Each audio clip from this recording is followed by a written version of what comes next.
महाराष्ट्राच्या लोकांमध्ये भाजप, शिवसेना, राष्ट्रवादीची सत्ता राहणार असं मुख्यमंत्री देवेंद्र फडणवीस यांनी आज पत्रकार परिषदेमध्ये उत्तर दिले।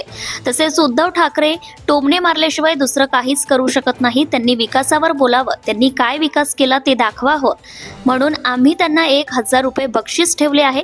तसेच राज ठाकरे निवडणुकीत फक्त पुढे ढकलण्याचं काम ठाकरे करीत आहे। सर्वोच्च न्यायालयाने आदेशामुळे निवडणुका पुढे ढकलता येणार नाही, त्यामुळे त्यांनाही अपेक्षित उत्तर मिळणार नाही।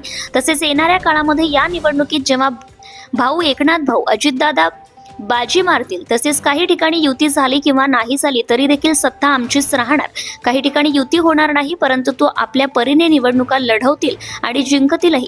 त्यानंतर देखील सत्ता स्थापन आमचीच राहणार असं मुख्यमंत्री देवेंद्र फडणवीस यांनी पत्रकारांना येणाऱ्या निवडणुकीचा निकाल जाहीर केला आहे।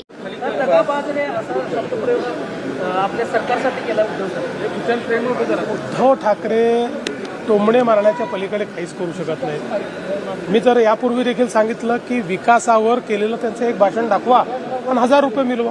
उद्धव ठाकरे आज मराठवाडा विदर्भाच्या दौऱ्यावर आहेत, कसं बघताय दौऱ्याकडे? हे चांगलं आहे, विरोधी पक्षाचं काम आहे।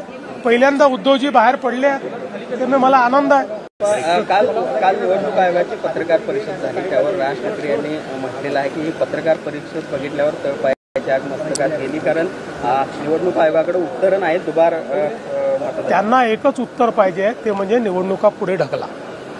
त्यांना दुसरं कुठलंही उत्तर अपेक्षित नाही आणि सुप्रीम कोर्टाच्या आदेशामुळे निवडणुका पुढे जाऊ शकत नाही, त्याच्यामुळे त्यांना अपेक्षित उत्तर मिळू शकत नाही।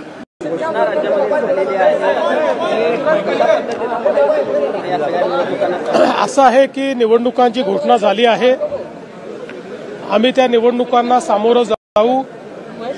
तीनही आमचे जे पक्ष आहेत ते आपापल्या परीनं त्या स्तरावर युतीच्या संदर्भात निर्णय घेतील, पण कुठल्याही परिस्थितीमध्ये आम्ही तिघही एकच आहोत। कुठे युती झाली नाही तरी आमची पोस्टपोल युती होईल। त्यामुळे मला असं वाटतं की या नगरपालिकेच्या निवडणुकीत महाराष्ट्राची जनता मोठ्या प्रमाणात आमच्या महायुतीलाच कौल देईल।